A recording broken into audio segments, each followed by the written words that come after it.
While there have been some mixed reactions, Deadpool and Wolverine is overall a crowd pleaser and shaping up to be a worldwide smash hit, the first one Marvel Studios has had in years. Now, you would think that any sane film studio, who is also a comic book publisher, like Disney is with Marvel, would capitalize on the success of a movie with such deep cuts by converting as much as possible of its audience into comic book readers. But alas, Disney and Marvel under Disney ownership are not sane companies. Because ensuring that anyone who attempts to check out new Deadpool comics will walk out right away, they just retooled the title in adherence with the Kathleen Kennedy doctrine. Put a chick in it, make her gay!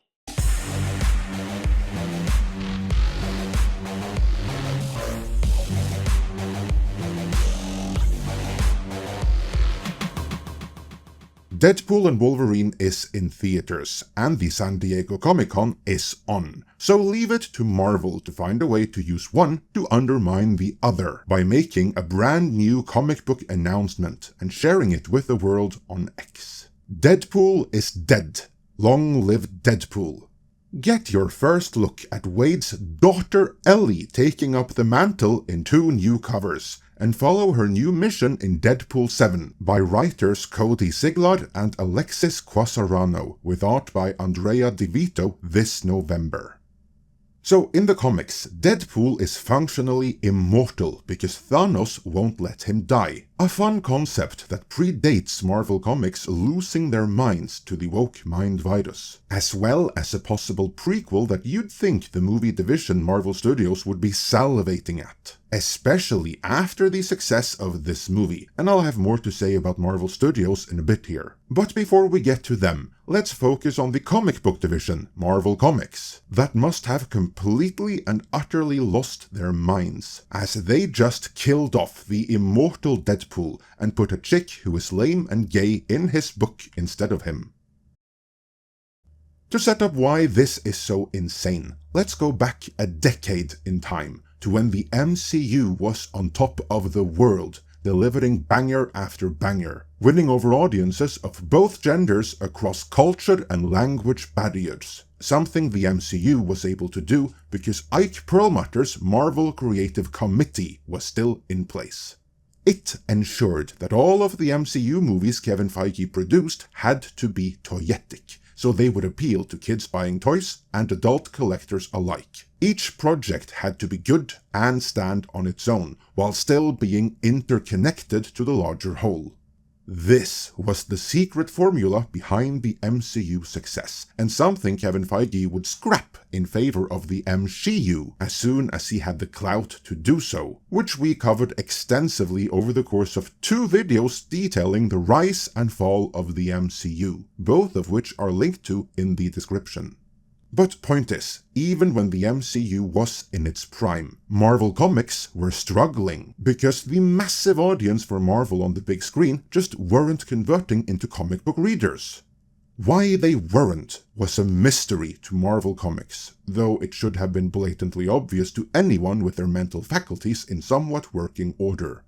You see, this was the time when Marvel Comics were implementing the precursor to the MCU in the comics, the all-new, all-different initiative, where Marvel Comics went full woke, replacing the bulk of their heroes with female and/or more diverse counterparts. Meaning, if any movie-going audiences just coming out of, say, Avengers Age of Ultron decided to check out the comics, as they couldn't wait for the next movie featuring their favorite heroes, they'd give up right away because their favorite characters weren't in them. If they picked up a Thor comic, they wouldn't find the Thor they knew from the big screen. No, they'd find Lady Thor. If they picked up a Hulk comic, they wouldn't find the trials and tribulations of Bruce Banner. No, they'd find some Asian kid who was Hulk at the time.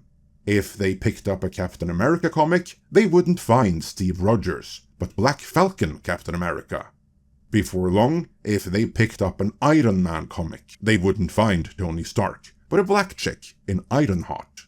This is how, at the same time as Marvel ruled the world on the big screen, Marvel Comics were verging on bankruptcy as their shitty line of comics drew away every last one of the numerous moviegoers that wanted to check those comics out. The irony here, of course, is that the official reason why Marvel Comics did this insanity in the first place was to expand the readership into new groups that would suddenly feel safe and represented by seeing themselves on the page. Obviously, it did not work, as no new readership came in. On the contrary, it was a complete disaster, as their built-in readers abandoned them in droves, contributing to many a comic book retailer going out of business in the process. Marvel Comics eventually had to revert to the traditional heroes, just to stay afloat. But by the time they did, Kevin Feige had wrestled control over the MCU away from Ike Perlmutter, and caused it to go full woke as well, at which point moviegoers were no longer interested in checking out the comics. Why would they be when they were rapidly losing interest in even the movies? As it turned out, what failed in the comics failed in the movies as well. You would think that someone in Marvel Comics would have learned some lessons from this whole disaster, but nope, the woke mind virus is nothing if not resilient. So here they are, repeating what has never worked before, by effectively gender-bending Deadpool, thereby squandering the best opportunity to convert moviegoers into comic book readers that they are likely to ever have. And depending on how things play out, this may even be their last chance to convert moviegoers into comic book readers. Because leaving Marvel Comics aside and going back to the movies, you'd also hope that the success of Deadpool and Wolverine would inspire some level of soul-searching in Kevin Feige and his merry band of woke yes-men surrounding him in Marvel Studios, and hope springs eternal, I guess. But my fear is that the woke mind virus is too resilient even in Marvel Studios. You see, Kevin Feige never wanted to do another Deadpool, and he certainly never wanted to bring back Hugh Jackman. Hell, he even tried talking Jackman out of it. By all accounts, the movie only happened because Ryan Reynolds petitioned Bob Chapek directly, and Chapek gave it the green light, with the R rating, swearing, gore, and everything. But Chapek is gone now. It's Bob Iger and Kevin Feige, the architects behind the MCU's destruction, that will determine what lessons to take away from this unexpected success. Will they draw the correct conclusion, or continue the failed, DEI-driven MCU experiment that they brought about in the first place? I would love to be wrong here, but until otherwise is proven, I fear Deadpool and Wolverine will be just like Season 3 of Star Trek Picard. That is, a momentary respite from a string of garbage, as events conspired to let an actual creative team take charge of this one project, only for the powers that be behind all that other garbage ignore any lessons and carry on as before. What do you think?